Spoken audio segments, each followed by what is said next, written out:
Hello दोस्तों, इस video में हम कक्षा 9 गणित के 4th चैप्टर दो चरों वाले रैखिक समीकरण इसका परिचय करेंगे और उसके बाद फिर इसके उदाहरण भी करेंगे। बहुत छोटा ये चैप्टर है, इसमें ज़्यादा कॉन्सेप्ट नहीं है, तो आराम से बहुत कम टाइम में आपका ये चैप्टर कंप्लीट हो जाएगा। इस चैप्टर के बाकी वीडियोस के लिए डिस्क्रिप्शन बॉक्स में प्लेलिस्ट चेक करें और चैनल को ज़रूर सब्सक्राइब करें। तो शुरू करते हैं। देखो, इसमें आप ये पॉइंट सीखेंगे। सबसे पहले तो रैखिक समीकरण होते क्या हैं और फिर रैखिक समीकरणों के हल, और ये भी पूरा डिटेल में नहीं, क्योंकि रैखिक समीकरणों के हल आपके 10th क्लास में ज़्यादा डिटेल में है। इसमें बहुत छोटा ही हिस्सा है, फिर इसमें 4 उदाहरण है तो वो हम करेंगे। तो सबसे पहले तो ये समझिए कि रैखिक समीकरण होते क्या हैं। पहले तो ये समझो कि समीकरण क्या होते हैं। देखो, आपको इस बात की जानकारी, आपका ज्ञान होगा कि यहाँ पर दो चीज़ें होती हैं, एक होता है चर और एक होता है अचर। चर होते हैं जो x, y, z ये सब लिखे होते हैं। अचर होता है जैसे 2 हो गया, 3 हो गया, -1/2, इस तरह की जो चीज़ें होती हैं उनको अचर कहते हैं।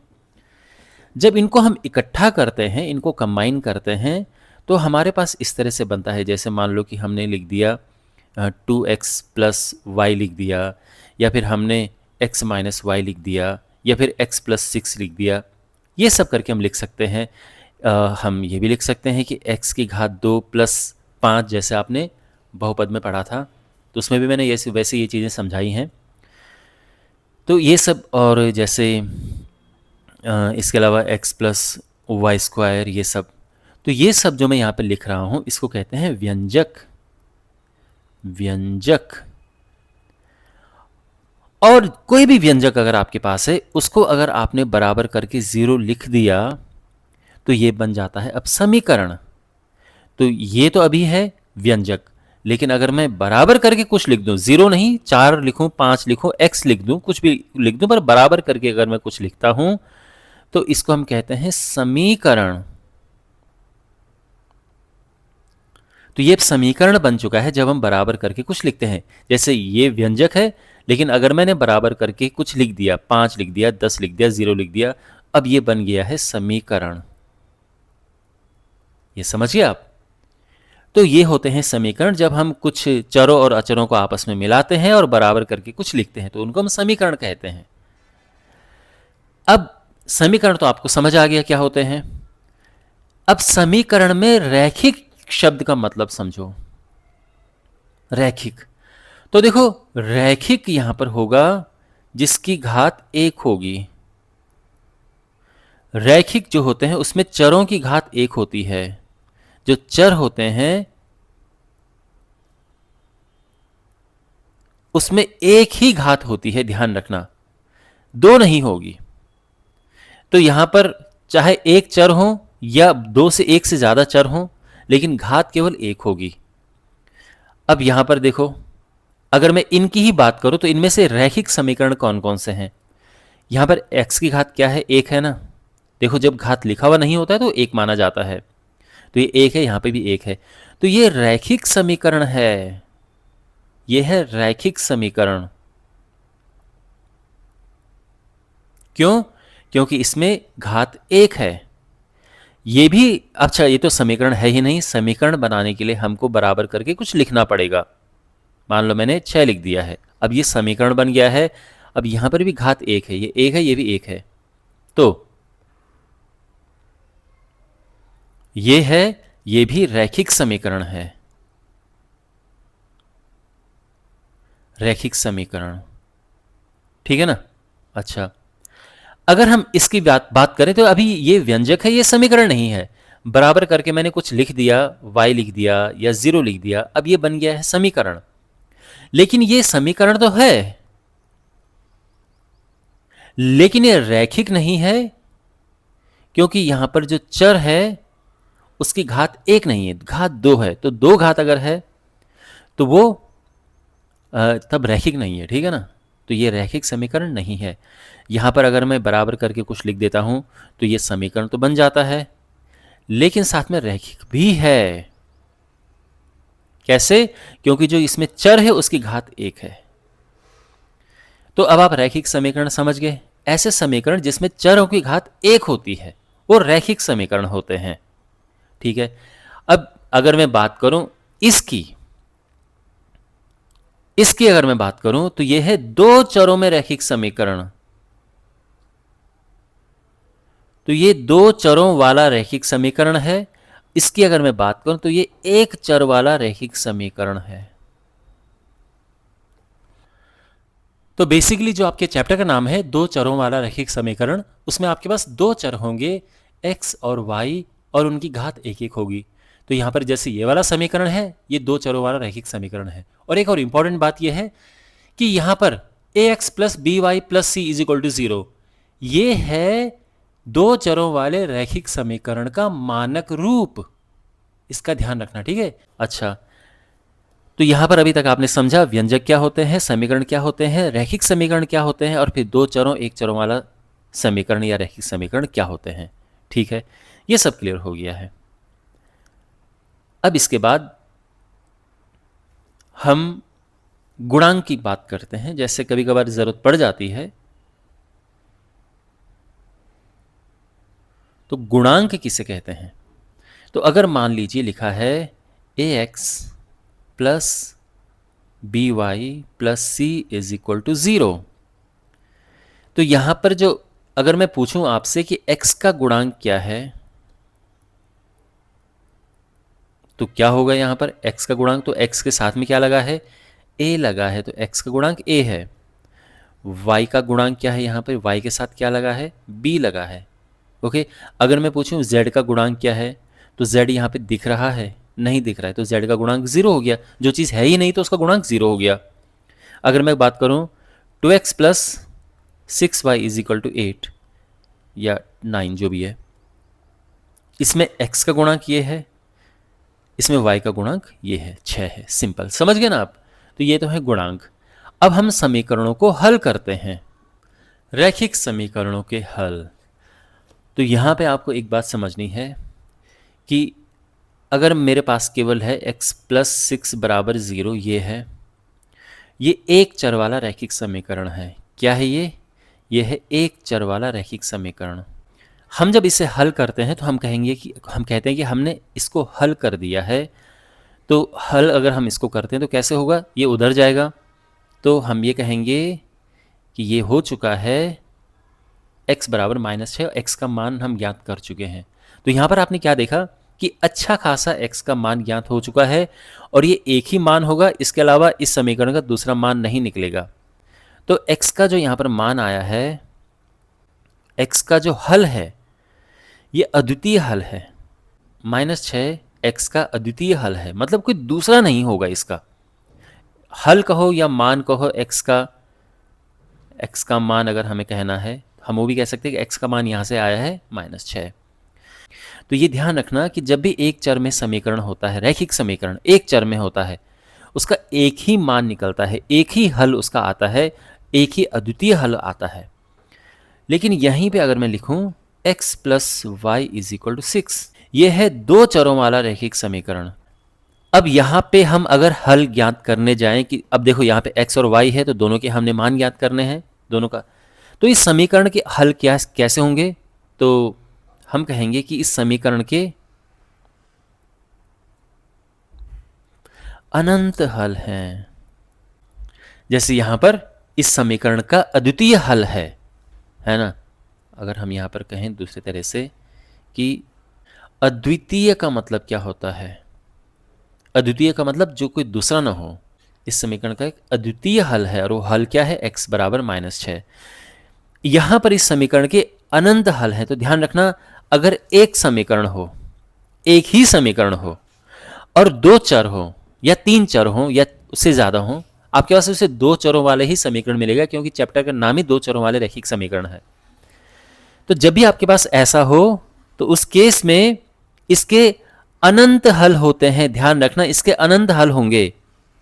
ओके, इसमें अद्वितीय हल होने के लिए एक और समीकरण चाहिए, लेकिन आपके सिलेबस में वो नहीं है।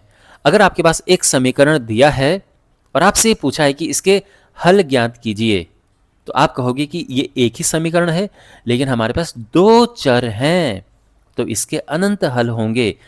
अगर एक समीकरण है और एक चर है, जैसे कि यहां पे था फिर तो उसका अद्वितीय हल हमें मिलेगा, यानी एक ही हल मिलेगा जो कि यहाँ पर है।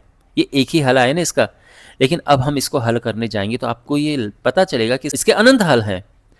आप खुद सोचो, अगर मैं यहाँ पे x बराबर 1 रखता हूँ तो y क्या होगा? सोचो, बहुत ही आसान है ये तो। अगर मैं 1 रखता हूँ तो यहाँ पे क्या होगा कि दोनों को मिला के 6 हो जाए, 5 होगा, है ना भाई? तभी तो दोनों को मिला के 6 होगा। या तो अगर आप डिटेल में करना चाहो तो करो। x बराबर 1 है, 1 यहाँ पर रखो, तो इससे हमें मिल चुका है y बराबर 6 - 1, यानी y बराबर 5। तो हल क्या है? 1,5। ध्यान रखना, अगर हम इस तरह से हल लिखते हैं तो ये x बताता है पहला वाला और ये y बताता है दूसरा वाला। तो इसका हल एक ये आया है। ठीक है, अब x बराबर हम 2 भी रख सकते हैं। तो अगर हम x 2 रखते हैं तो अब समझ गए ना, 2 + y आएगा, तो कुल मिलाकर मैं सीधे लिख रहा हूं कि ये हमें 4 मिलेगा। अगर यहां पर आपने 2 रखा, 2 उधर जाएगा, 6 में से 2 माइनस हो गए, 4 आएगा। तो एक हल हमें मिल चुका है 2,4। ऐसे ही x बराबर 3 आप रख सकते हैं, तो y भी। अब सोचो, अगर हमने यहाँ पर 3 रखा तो y क्या आएगा? 3 आएगा, क्योंकि 3 3 6 होता है। अगर ये उस तरफ जाके आप करना चाहो तो भी आप कर सकते हैं। तो ये y3 आ चुका है, तो इसका एक और हल है 3 3। इसके बाद आप सोचो, आप लिखते जाओ लिखते जाओ, कितने सारे हल होंगे, अनंत हल होंगे इसके, है ना? अगर हम मान लो कि यहाँ पे एक शर्त रख दें, एक शर्त रख दें, तो जाके इसके हल कुछ कम होंगे। शर्त ये, अगर मैं ये कहूँ कि x + y बराबर 6 के हल ज्ञात करो,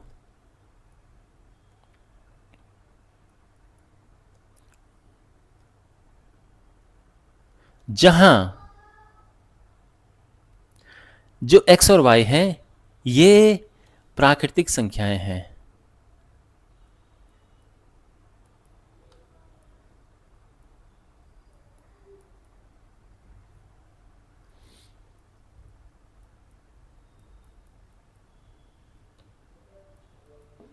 तो अगर हम ये कहें कि इसके हल ज्ञात करो जहां पर x और y प्राकृतिक संख्याएं हैं, तो अब इसके अनंत नहीं होंगे, अब इसके कुछ होंगे, क्योंकि अब एक शर्त यहां पर लग गई है। ठीक है, देखो इस तरह से प्रश्न आ सकता है, इसलिए मैं आपको ये भी लिखा रहा हूं। उसका कारण ये है कि अब हमारे पास देखो, अगर ये प्राकृतिक संख्या क्या होती है भाई, 1 2 3 4 5 6 7, ये प्राकृतिक संख्याएं होती ना, यानी माइनस में नहीं होना चाहिए, पॉइंट में नहीं होना चाहिए, ये सब नहीं होने चाहिए, केवल ये। तो ये तो क्या क्या होंगे? अगर x 1 है, मैं सीधे हल लिख रहा हूँ, ठीक है, आप समझ जाओगे। x 1 है तो y क्या होना चाहिए? 5 होना चाहिए। x अगर 2 है तो y क्या होना चाहिए? 4 होना चाहिए, तभी तो मिला के 6 आएगा। x अगर 3 है तो y 3 होना चाहिए। x अगर 2 है, सॉरी 4 है, 2 तो लिख दिया था हमने, तो y 2 होना चाहिए। और x अगर 5 है, y 1 होना चाहिए। तो इसके 5 हल हमें मिले हैं।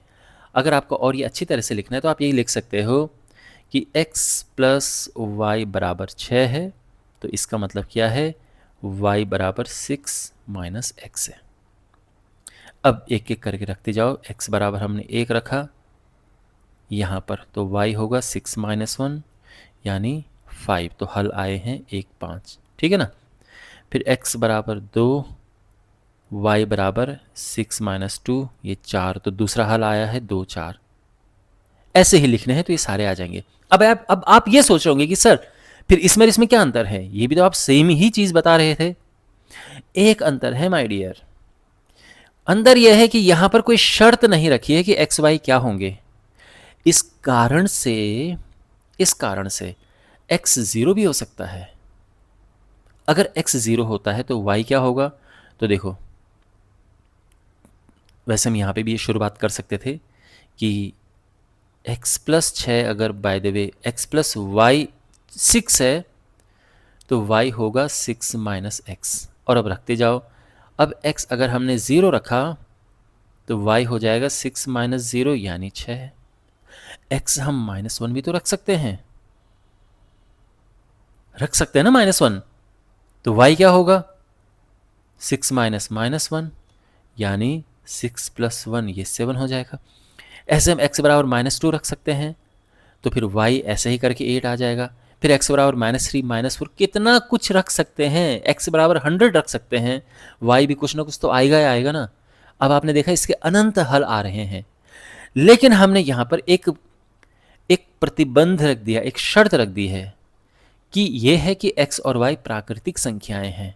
तो अब हम माइनस में नहीं ले सकते हैं, हम जीरो नहीं ले सकते हैं, हम पॉइंट में नहीं ले सकते कि भाई x को 0.5 रख दिया, नो, केवल और केवल प्राकृतिक संख्या। तो इसलिए मैंने केवल 1 रखा, 2 या 3 रख सकते हैं, 4 5 रख सकते हैं, 6 भी नहीं रख सकते, क्योंकि अगर x बराबर 6 रखा तो y हो जाएगा क्या, 6 - 6, जो कि होगा 0। 0 हमें चाहिए नहीं, क्योंकि 0 पर प्राकृतिक संख्या नहीं मिलेगी हमें, तो ये हम नहीं रखेंगे। तो बेसिकली यहां पे इसके केवल 5 हल होंगे। समझ गए आप? इस प्रकार से हम हल निकालते हैं। अगर हमारे पास मान लो कि है 2x plus y is equal to 5 है और हमने इसके हल ज्ञात करने हैं, तो आपके पास प्रश्न कैसे आएगा कि इसके 4 हल ज्ञात करो। तो फिर कैसे इसके 4 हल ज्ञात करें? तो देखो हम क्या लिखेंगे। सबसे पहले हम लिखेंगे y बराबर 5 - 2x,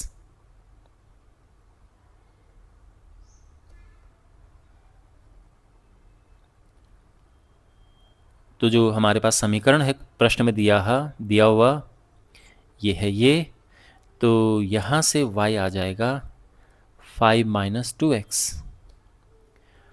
अब आपके मन में ये प्रश्न होगा कि सर हम ऐसा नहीं कर सकते क्या कि y उधर लेके जाओ, 2x बराबर 5 - y लिख दो। देखो कर सकते हैं, लेकिन प्रॉब्लम यह है कि जब हम x लिखेंगे, क्योंकि यहां पर x होना चाहिए, तो ये अपॉन 2 करना पड़ेगा हमें। और गलती नहीं है, ध्यान रखना, प्रॉब्लम कुछ भी नहीं है, प्रॉब्लम बस ये है कि आपको कैलकुलेशन करने में समय ज़्यादा लगेगा, बाकी कोई प्रॉब्लम नहीं है, आप ये भी कर सकते हैं। ओके, आप यहाँ पे y 1 रखो, 2 रखो, 3 रखो, 4 रखो और x के मान आते जाएंगे, सिंपल। ठीक है, तो हम ये भी कर सकते हैं, लेकिन आप सोचो इन दोनों में देखो कौन सा ज़्यादा आसान है, तो ज़्यादा आसान तो यही लग रहा है। तो इस तरह से हम करेंगे। अब यहाँ पर x बराबर 1 रख देते हैं, तो y क्या आएगा, 5 - 2 × 1 यानी 5 - 2 यानी 3। तो x 1 रखा, y 3 आ गया है। इसका एक हल क्या है, 1 3। ठीक है, हम लास्ट में लिख देंगे सारे हल एक साथ।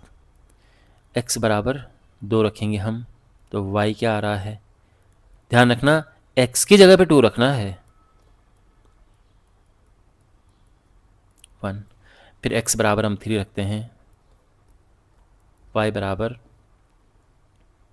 5 - 2 × 3, 5 - 6, ये -1 आया। एक काम करते हैं, 0 रख देते हैं, थोड़ा आसान हो जाएगा, 2 × 0 और ये सीधे 5 आ जाएगा। तो हमारे हल क्या हैं, तो हल हैं जब x 1 है y 3 है, जब x 2 है y 1 है, जब x 3 है y -1 है और जब x 0 है y 5 है। 4 हल ज्ञात हो चुके हैं ना। और आपके पास लास्ट में क्वेश्चन में करवाता हूँ, फिर हम उदाहरण पे आएंगे कि अगर आपके पास हो x + 2y बराबर k और ये पूछा हो कि x बराबर 1 और y बराबर अगर 2 है तो k का मान क्या होगा, तो आप भी समझ गए होंगे, बड़ा आसान है ये। हमने x 1 रखना है,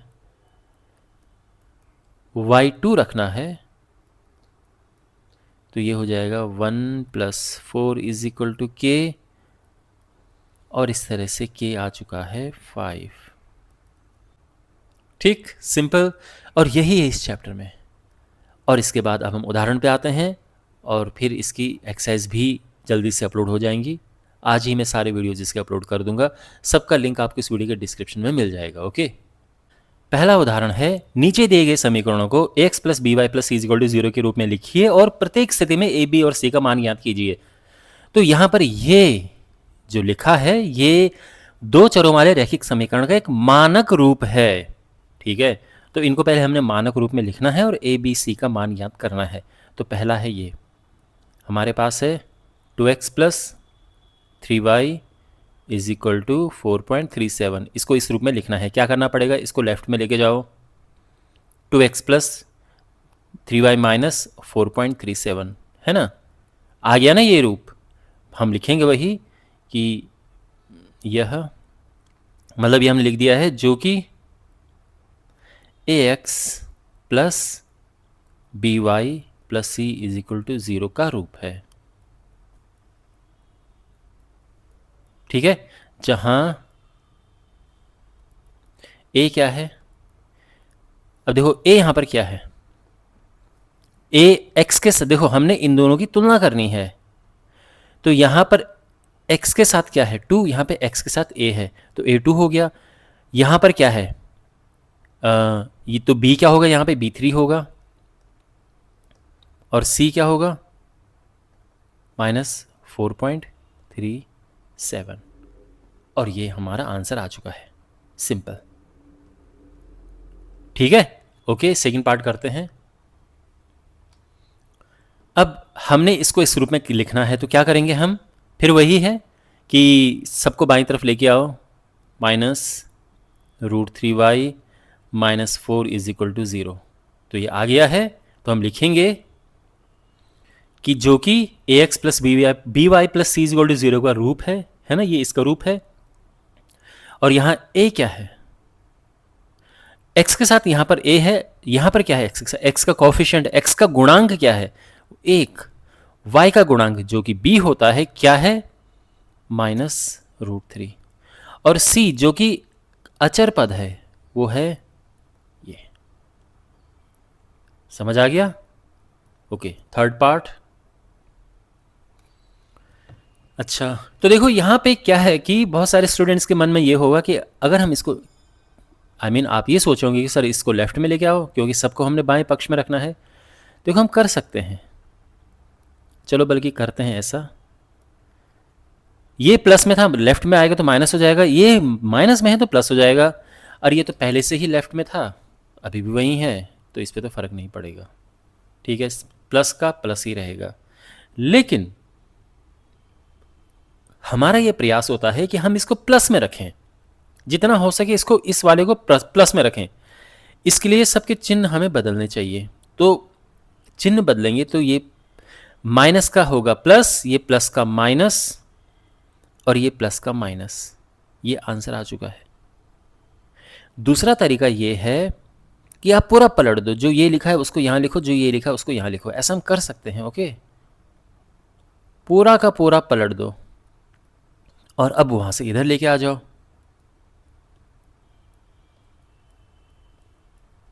और ये मेरे हिसाब से ज़्यादा इजी है, लेकिन आपको जो दोनों में सही लग रहा हो आप उस तरह से कर सकते हैं।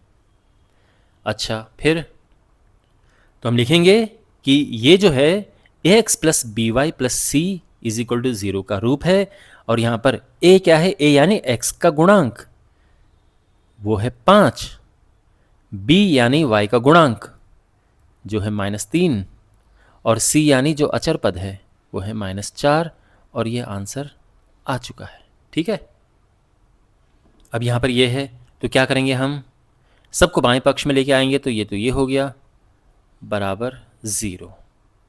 ठीक है, अच्छा, अब यहां पर अगर आपको ये लग रहा है कि यहां पे अचर पद नहीं है, ये पूरा रूप नहीं है, तो देखो यहां पे +0 इज इक्वल टू 0 लिखना थोड़ा अजीब लगेगा, लेकिन चूंकि हमने इसको इस रूप में लिखना है तो इसको ऐसा लिख देंगे। ठीक है, तो यहां पर इसको हमने ऐसा लिख दिया है, तो ये हम वही लिखेंगे कि ये किसका रूप है, ax plus by plus C is equal to 0 का रूप है। और जहां पे a क्या है, तो a तो साफ है, जो x का गुणांक है जो कि 2 है, b y का गुणांक है जो कि -1 है, और c क्या है 0। ओके, तो c 0 है, ध्यान रखना, और ये आंसर आ चुका है।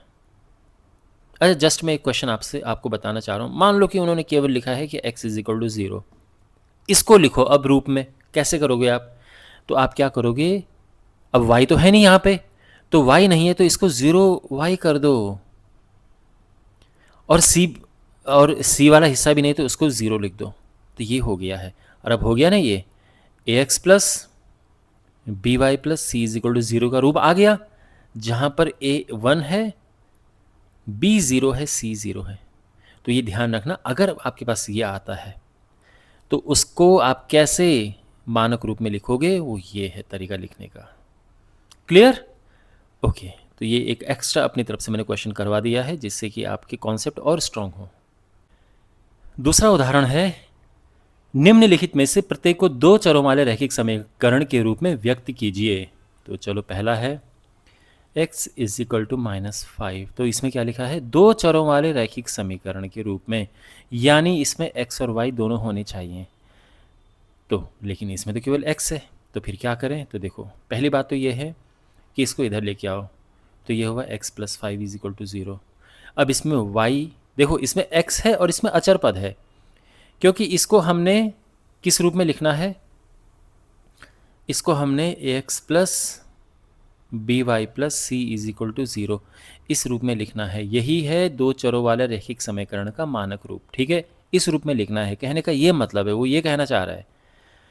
तो यहाँ पर ये लिखा हमने और ये हो गया, लेकिन इसमें y नहीं है, तो y के लिए क्या करें? तो फिर ध्यान रखना, यहाँ पे 0y लिखेंगे, 0 इंटू वाई। ये मल्टीप्लाई है, गुणा का चिन्ह है। ठीक है, पॉइंट यहाँ पे लगा रखा।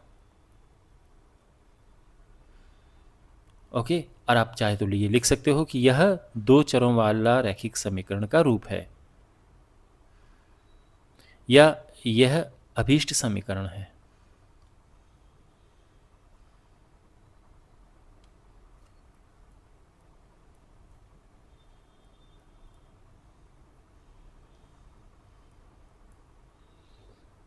ठीक, ऐसा आप लिख सकते हैं, या सिंपली आंसर लिख सकते हैं। ठीक है, ये यहाँ से हटा दो, मैंने बस आपको समझाने के लिए लिखा। तो आपको ये लिखना है, ये लिखना है, ये लिखना है, फिर लिखना है यह अभीष्ट समीकरण है, और या सिंपली आप यहाँ पे आंसर भी लिख सकते हैं। ठीक, सेकंड पार्ट, y बराबर 2। तो क्या करना चाहिए हमें? इसमें इसको इधर लेके आओ, तो y माइनस 2 बराबर 0। अब इसमें y है और अचर पद है, बट इसमें x नहीं है, तो x बनाते हैं। तो बनाने के लिए क्या करना पड़ेगा? 0 इंटू एक्स करना पड़ेगा, क्योंकि x है नहीं ना। और देखो, y को भी आप चाहो तो 1 गुणा y कर सकते हो। ठीक है, यहाँ पे भी हम 1 गुणा x कर सकते हैं। -2 इज इक्वल टू 0, ये बेस्ट है। अब यहाँ पे साफ दिख रहा है कि ये ax plus B Y plus C का रूप है ये, तो ये हो गया है। लेकिन ये ध्यान रखना कि अगर यहाँ पे ये नहीं भी हो तो भी कोई प्रॉब्लम नहीं है। ओके, एकदम सही है ये। खैर, और ये आंसर आ चुका है। अब थर्ड पार्ट करते हैं, 2x इज इक्वल टू 3।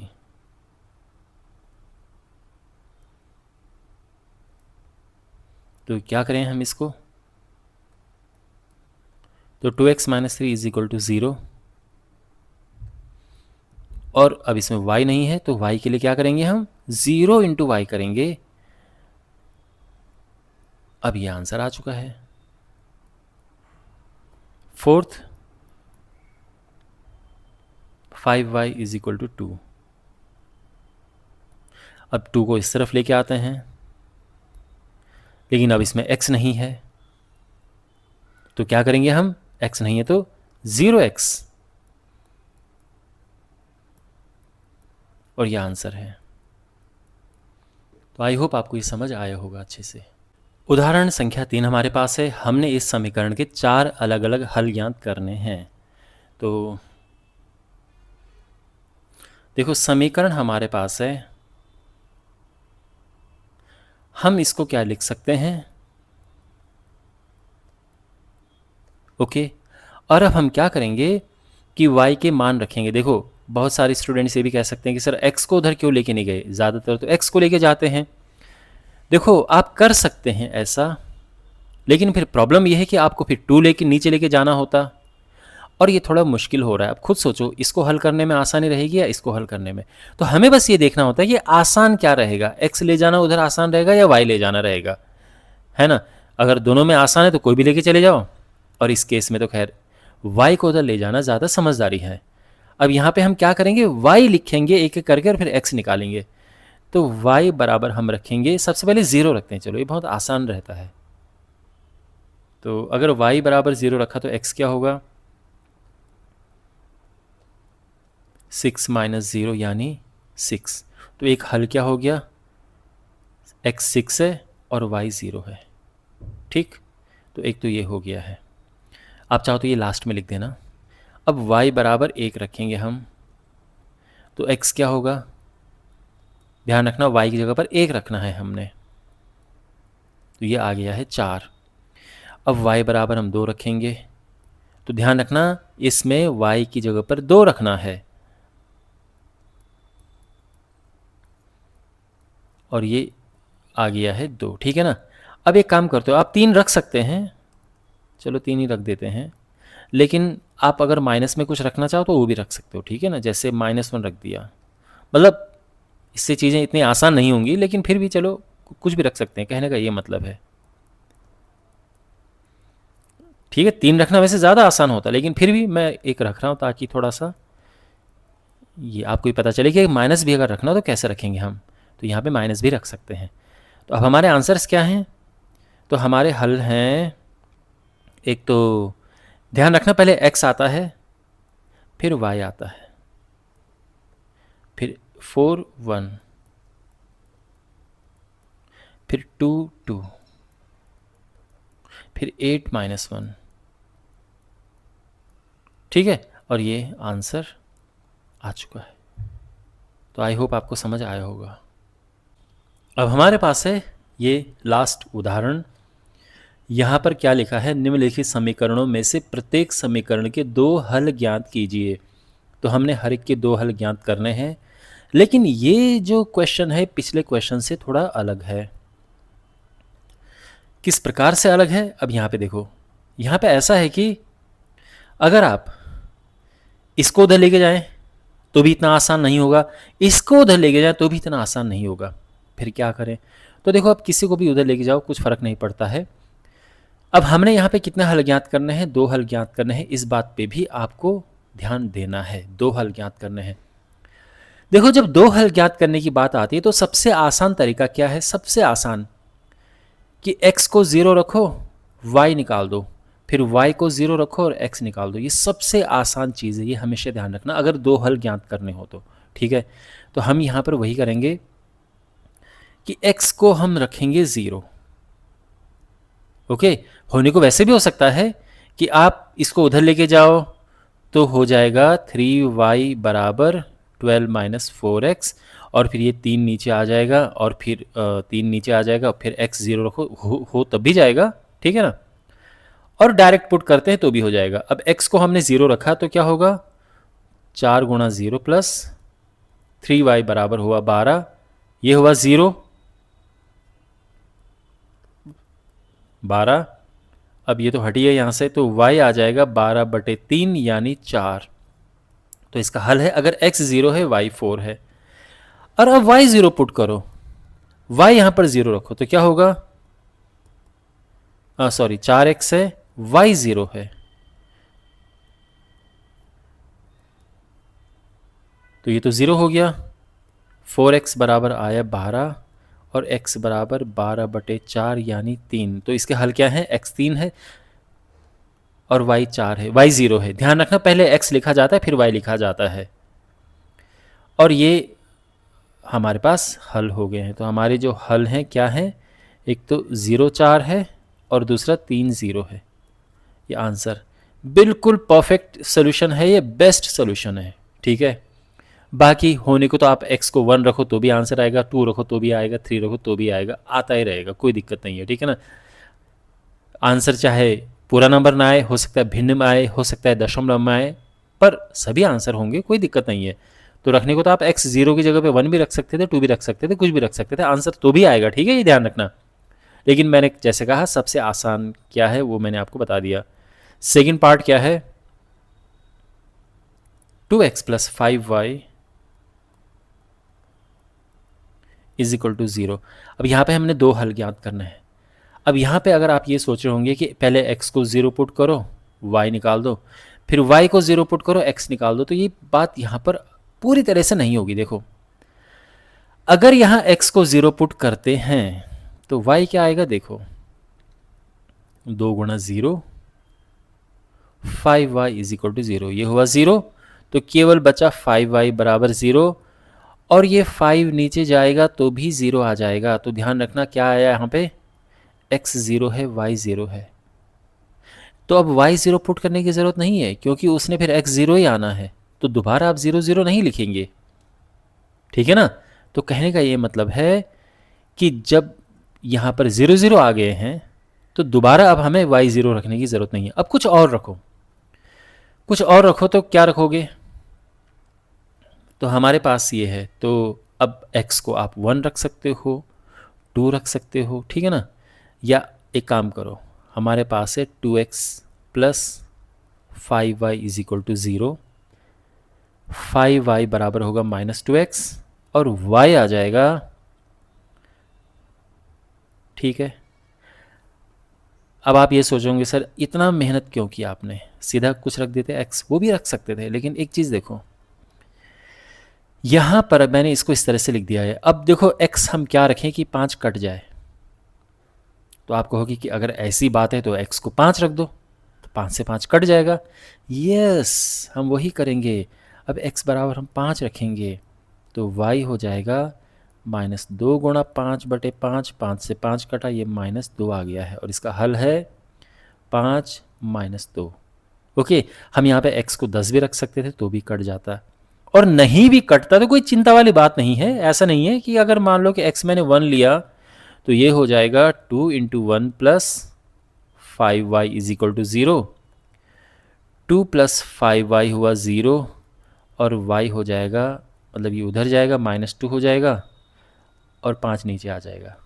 तो फिर हमारा उत्तर क्या होगा, x1 है, y -2/5। ठीक है, इसमें कोई कमी नहीं है, परफेक्ट सोल्यूशन है। तो हमें 2 हल निकालने हैं, एक हल ये हो गया और एक हल आप इसे भी लिख सकते हैं, ठीक है। लेकिन जब हमारे पास संख्याएं इस तरह से आती हैं तो ये सबसे अच्छा हल होता है।